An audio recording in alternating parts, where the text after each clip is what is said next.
الحمدللہ وحدہ لا شریک لہ والصلاة والسلام علی من لا نبی بعدہ اما بعد فاعوذ باللہ من الشیطان الرجیم بسم اللہ الرحمن الرحیم محمد الرسول اللہ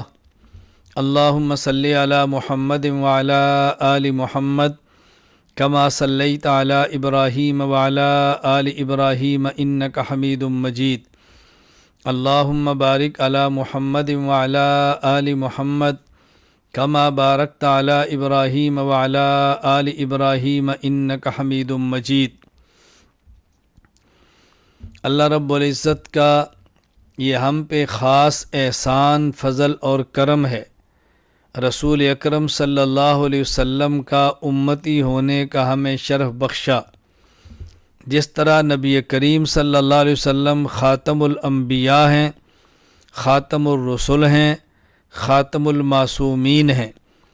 جس طرح قرآن کریم خاتم الکتب ہے، یعنی آسمان سے آنے والی کتابیں، ان میں آخری کتاب قرآن کریم ہے، اسی طرح یہ امت خاتم الامم ہے، نہ کسی نبی نے پیدا ہونا ہے، نہ کوئی نئی امت آنی ہے۔ رسول اکرم صلی اللہ علیہ وسلم پر اللہ تعالیٰ نے نبوت کا دروازہ بند فرما دیا، تو یہ امت آخری امت ہے، یہ اللہ کا خاص کرم ہے۔ رسول اکرم صلی اللہ علیہ وسلم کے امتی ہونے پر ہم اظہار تشکر بھی کرتے ہیں اور بحمد اللہ خوشی کا اظہار بھی کرتے ہیں۔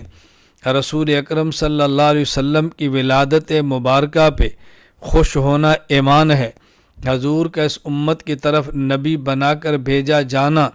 اس پہ خوش ہونا، یہ ہمارا ایمان ہے۔ اس سے بڑی دنیا میں خوشی کیا ہو سکتی ہے؟ لیکن خوشی کا معنی اور مطلب وہی ہونا چاہیے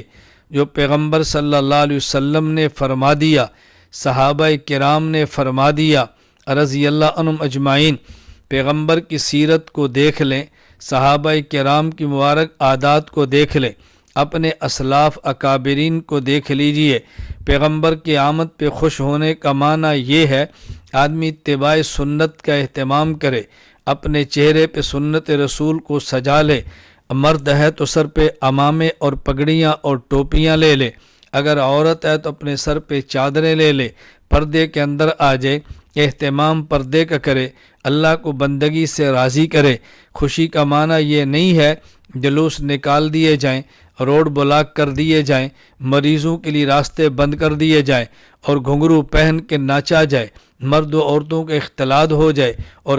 گانوں کی تھاپ پہ اور قوالیوں کی دھوم پہ پیغمبر کی سیرت اور نبوت صلی اللہ علیہ وسلم کی شان میں قصیدے گائے جائیں۔ یہ پیغمبر پاک کے ساتھ اظہار محبت نہیں ہے۔ ہم نے محبت کا اظہار کرنا ہے، جس سے کافر بھی دیکھے تو ایمان لائے، مسلمان کے دل میں سنت کی اتباع کا جذبہ بڑھے۔ تو رسول اکرم صلی اللہ علیہ وسلم کی آمد پہ خوش ہیں، ربیع الاول شروع ہو گیا، ہم پیغمبر کی آمد پہ خوش ہیں، سنت کا اہتمام کریں، گلی گلی سنت کی تعلیم کو لے کر چلیں، علماء کرام سے پیغمبر پاک کا وارث سمجھتے ہوئے اظہار عقیدت کریں، دین کا کام کرنے والی جماعتوں سے محبت کریں، قرآن کریم کے لیے اپنی اولاد کو وقف کر دیں، اپنے گھروں کو دین کے لیے پیش کر دیں، اپنے مال جان اور وقت اور اولاد کو اللہ کے دین پہ لٹا دیں۔ یہ ہے پیغمبر پاک سے محبت کا تعلق، یہ ہے پیغمبر پاک سے اظہار محبت، یہ ہے نبوت سے اظہار عقیدت۔ ہم عزم کریں انشاءاللہ رسول اللہ صلی اللہ علیہ وسلم کی سنت کو اپنے عمل میں لائیں گے، پیغمبر پاک صلی اللہ علیہ وسلم کی سنت کو پھیلائیں گے، رسول اللہ صلی اللہ علیہ وسلم کے دین پر چلنے کا اہتمام کریں گے، امت کو دین پہ لانے کی کوشش کریں گے، اپنے عقائد اعمال اخلاق کو پھیلائیں گے، عقائد پر ہونے والے اعتراضات کے دلائل سے جواب دیں گے، خود بھی دین پہ چلیں گے اور امت کو دین پہ لانے کی کوشش کریں گے۔ اللہ ہمیں رسول اکرم صلی اللہ علیہ وسلم کا سچا محب، عاشق اور سنت زندہ کرنے والا بنا دے۔ وآخر دعوانا ان الحمدللہ رب العالمین۔